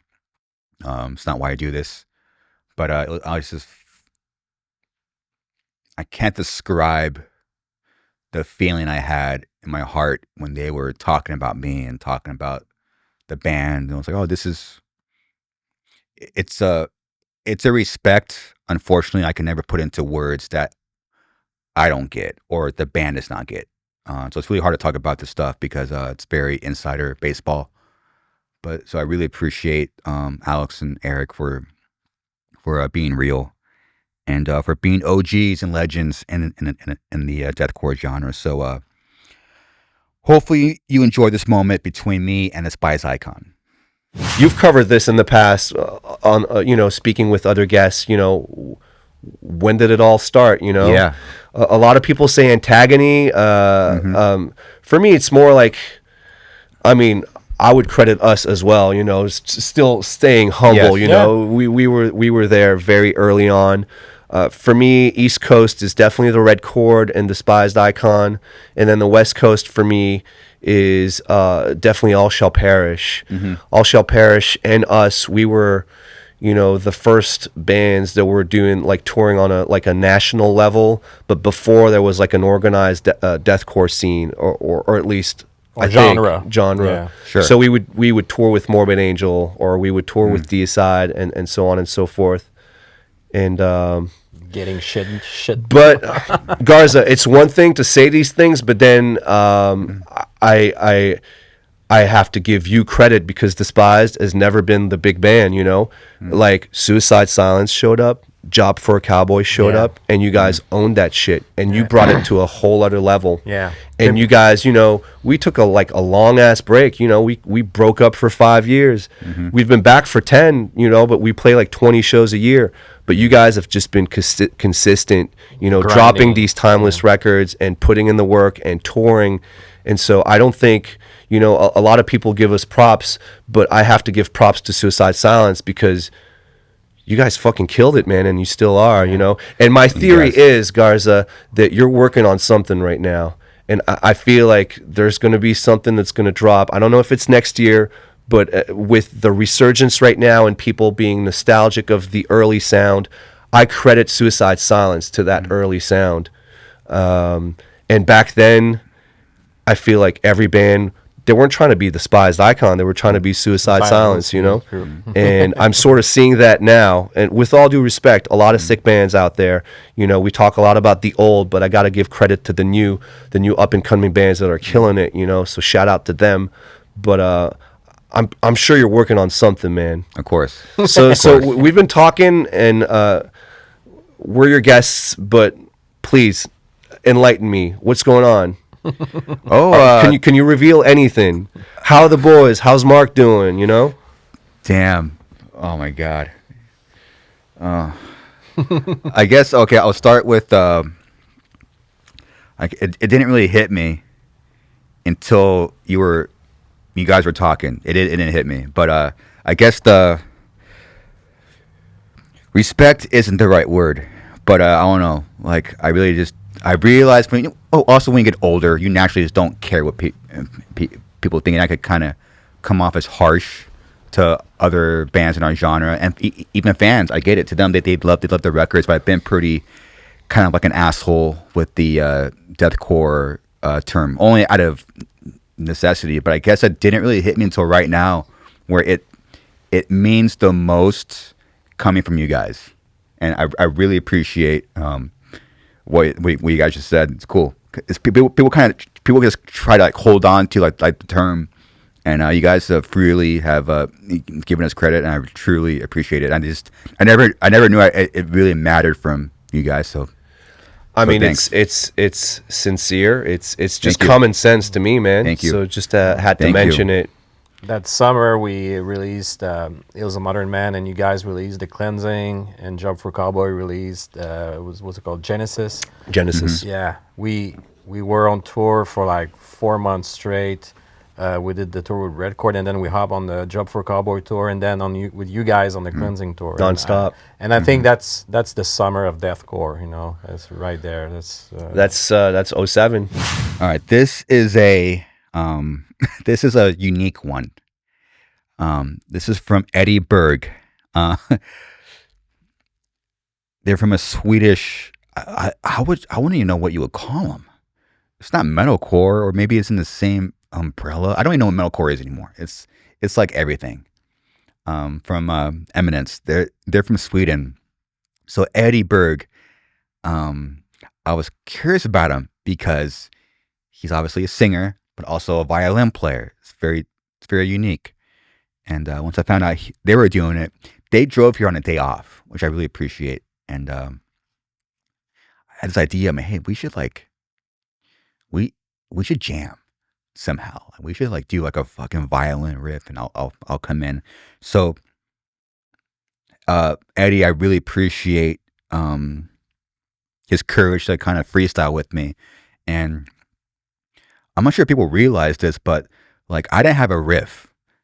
I didn't have a riff I wrote here. I'm gonna bring this to Eddie, and then we're gonna kind of have an improv jam. I knew nothing.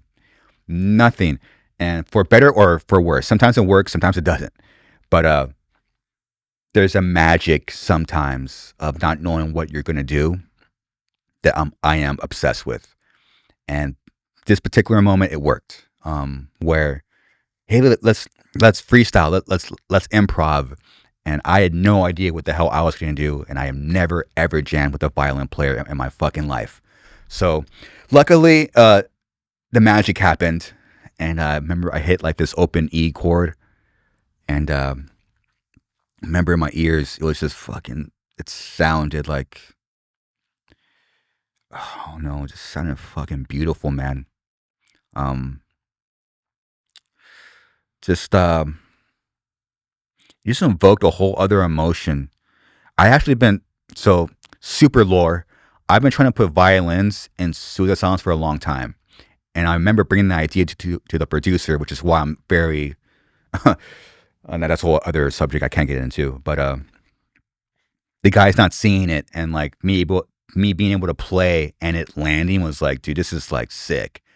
And I remember during the jam, in real time, you're all seeing this in real time. I'm playing wrong notes. He's adapting to it. It's like a real jam. I was kind of hoping that would translate to people listening, And then I remember playing it, and oh shit, I'm throwing. It always blows my mind how we overcomplicate things and riffs, and it blows my mind still. Every moment I have, oh shit, make things more simple. It just blows my mind. And here, just another moment, I was playing these notes, and I was oh, I'm throwing in too much. But then my brain's coming in, oh no, you're not playing enough. But the heart was saying, oh, just play this and that, and that's it. Stop it. I remember in real time, I was learning in real time how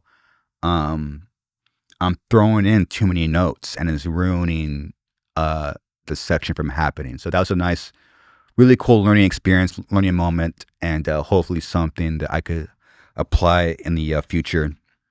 And then we topped it off with this violin scream in the very end, which is really cool. I saw him do it live. It's fucking sick. He just starts screaming into a violin, and the way it sounds in the PA is fucking crazy. They played the Wiltern, and it was packed. Really cool. And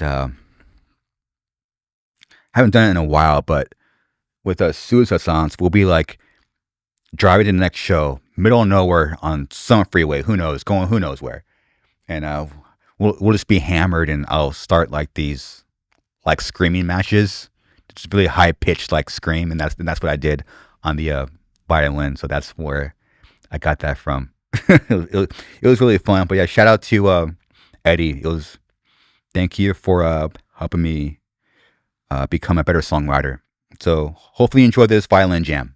Just such a joke earlier. I was just kind of playing one notes, and you were able to play with it. Yeah. Can I play like a Sure. riff or something? Okay. Yeah. So everyone knows, listening, watching, this is completely freestyle. We have not rehearsed this. No, and Eddie, this goes out to you, man. Thank you for playing, dude. Honor. Cheers, brother. I'm not a great freestyle player though, so I'm not making Same, any it's fine. promises. Let's see if this sounds. Tuning, are you in? Drop A. So A? E, A. Yeah. And I'll nice. probably be around E.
Sick, dude. That was his freestyle. See? Yeah. You got it, man. That was awesome. Did you hear the delay? Oh, that was the that was the timeline. Timeline, yeah. Timeline, nice, Yeah. dude. Holy crap. Do you want to try to scream? Let's do it. Yeah, let's do it, man. Please. Do you want to scream? I'll try. I mean, I'm not a singer, but I have one kind of scream that So I can do. it sounds a little bit different in I'm gonna try something. in the headphones because when we do this live, this will feedback, Okay. and now we won't get the feedback. Freaking hear this thing, dude. Yeah.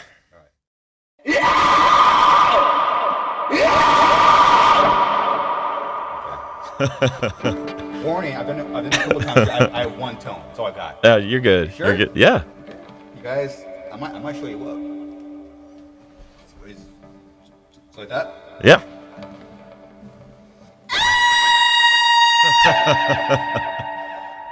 Yeah.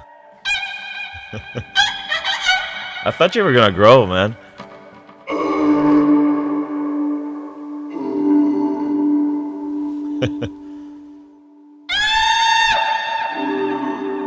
That's my band right there. Yeah.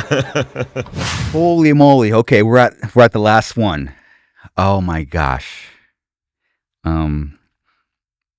Last one. I guess you could say save the best for last. This is a big moment for the podcast and me. So the first one was PeelingFlesh in January. In February, we had Chris Barnes in here. And I've been DMing back and forth with Chris for, at this point, it was, I mean, well over a year. I was kind of checking and see if they have any plans, or are they doing a record, and I never, again, like I said earlier, like I don't believe it until their ass is connected to this couch. But it seems like it was going to happen, but I was always trying not to get too excited because you never really know, and things pop up, and then people get sick too. I mean, we've had every scenario thrown at me, but this happened, and me and Jay went to the show. I had one IPA beer, and I was trying so hard not to drink more. I was so excited watching 6 Feet Under, seeing Chris Barnes do the Eli. It was badass.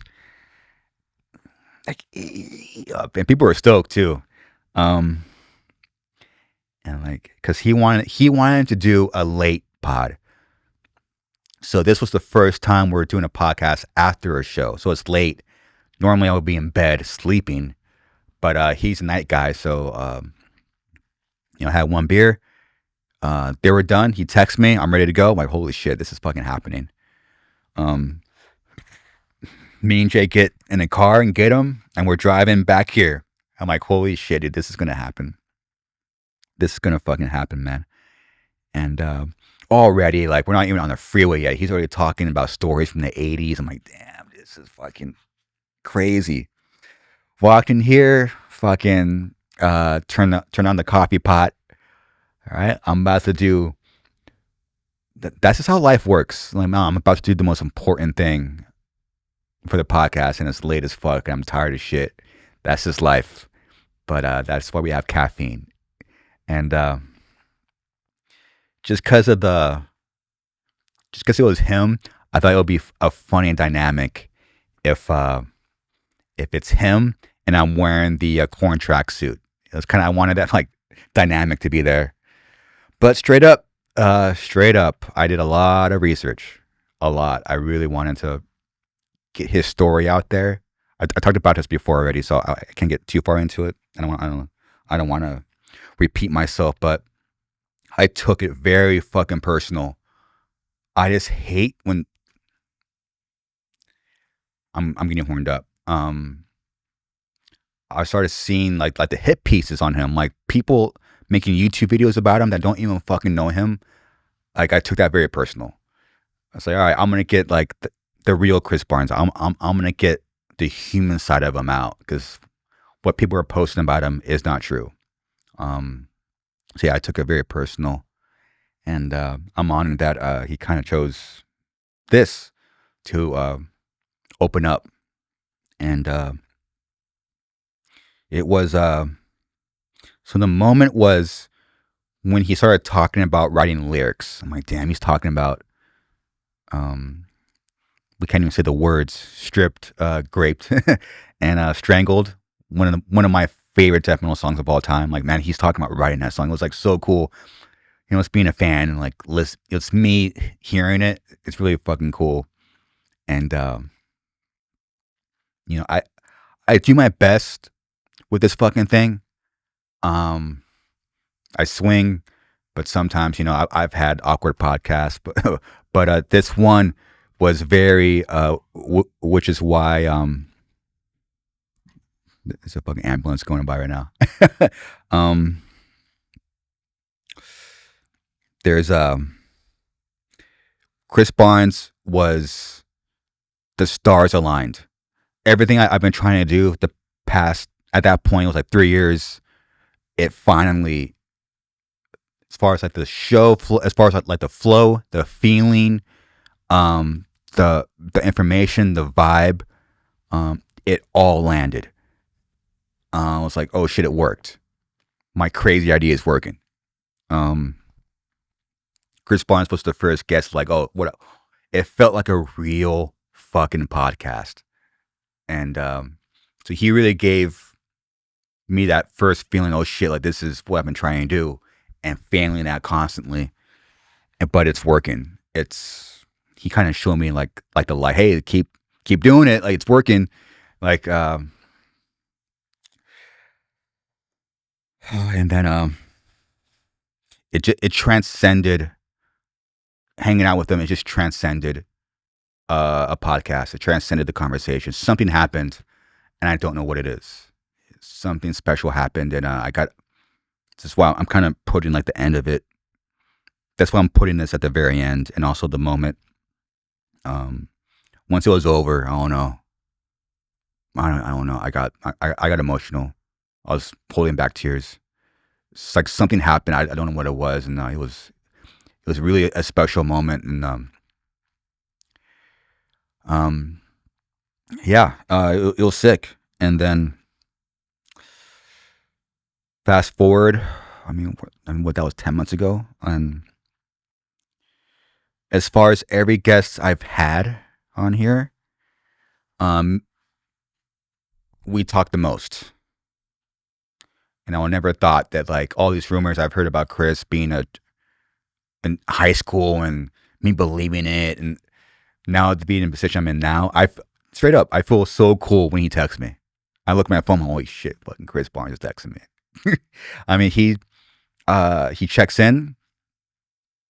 If I call him, he picks up, or vice versa. So probably out of any guest, we talk by far the most, because with the speed and consistency, the obsessive consistency of the podcast, it's really hard to build on the relationships. And that's been kind of like a thing I need to figure out. Still, it's really hard to follow up on these friendships. But Chris, still, he'll check in. He's asked me how I'm doing, and it's really fucking cool, man. It's really awesome. He was a really good guy. So enough from me. Hopefully you enjoy this moment of Chris Barnes talking about writing one of the most iconic death metal songs of all time. We're getting these like songs. Okay, I'm gonna sit back, smoke a joint, and just like think about where's this going. Yeah. Nice. Like beneath the black sky, I was just smoking weed, and a storm was coming in, and I just looked to the sky. It's turning black, and that's where the lyric came from. The beginning of the song, it just started, and it just went from there. Like there's been a couple songs over the years that, like, I'll come back to a song and have to take a break, or I'll just be sitting there listening to it over and over, and I'll write certain things down and see where it goes. But like for Stripped, Raped, and Strangled and Feasting on the Blood of the Insane, those two songs I wrote straight through as the song played. Really? Like almost the whole thing. My pen never lifted off the paper. When the song stopped on the cassette, I kept writing, and Feasting was the same way. Like those songs like literally wrote themselves. What do you think that was?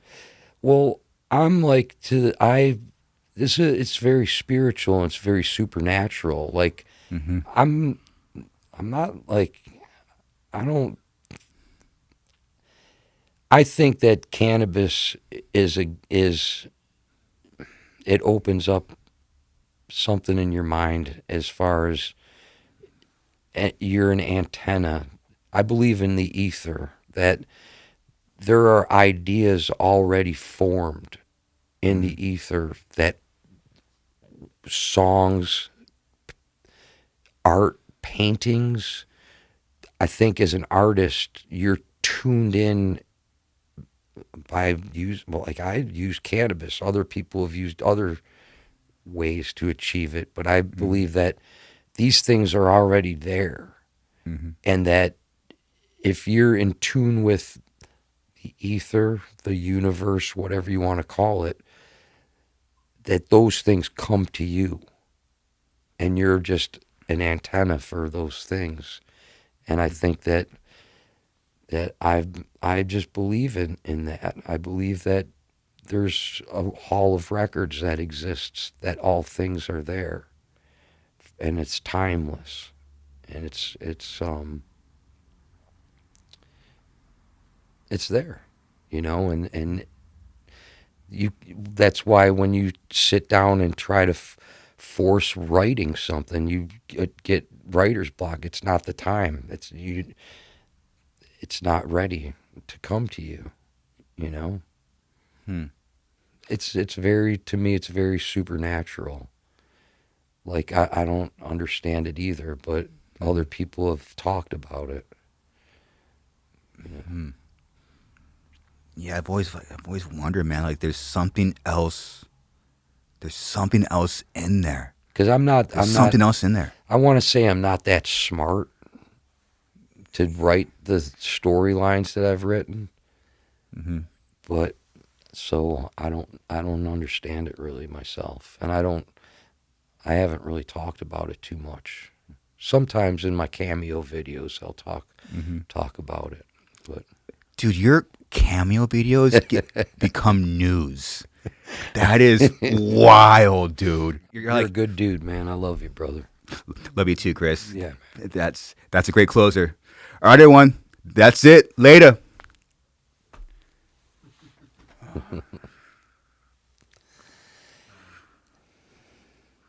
Fuck, man.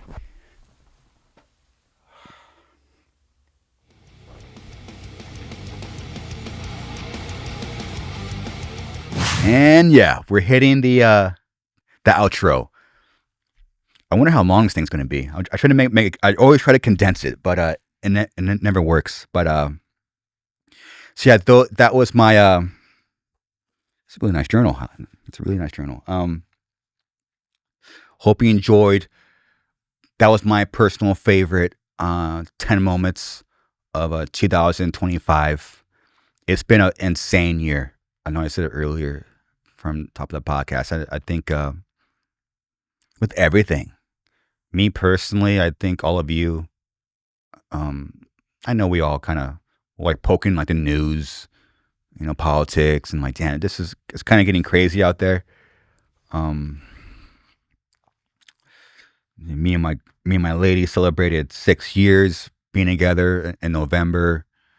There's a ton of growth of the podcast. I really, I don't know, it's pretty insane. It shouldn't be where it's at, given my current mental state. It's really cool where it's going, and you know, it's here because of you guys. If you're not listening or watching, you know, I'm just here jacking off, you know. So that was my personal 10 moments that stuck out to me. So a lot of cool shit happened this year, and just want to let you know, all personally, I really thank you for supporting the podcast.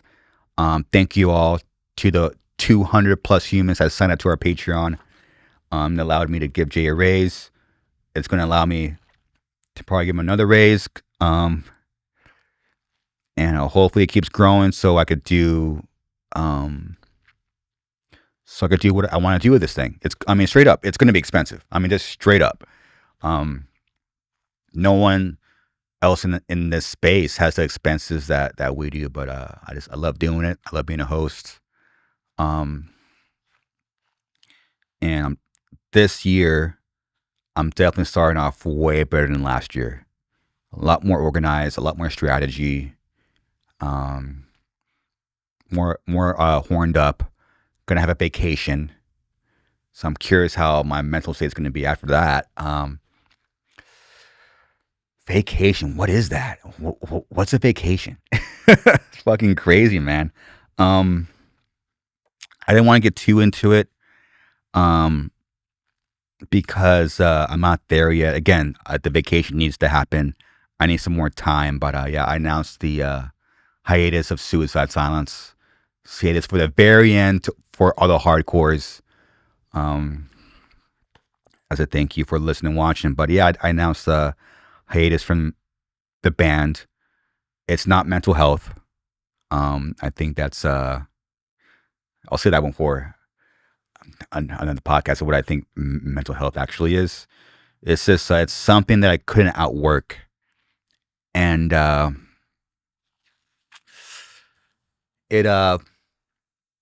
it's impossible to even think about Suicide Silence because the few times I popped my head back in mentally for some emails or something, it's just it's so negative my brain just goes negative. I can't even think properly with the band. So it is still that way. So it's too soon to tell. My brain just goes negative. Like, I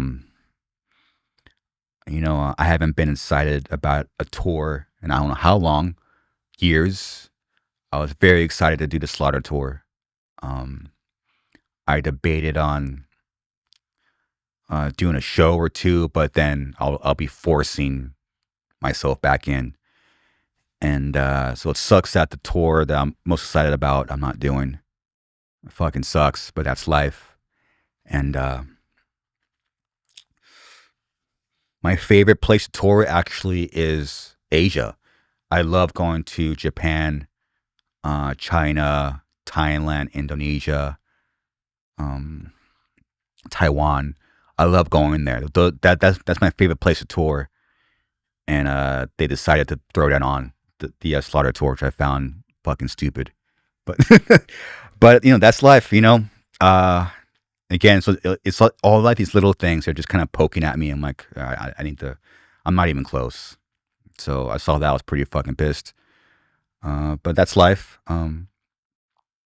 We'll see what the future holds.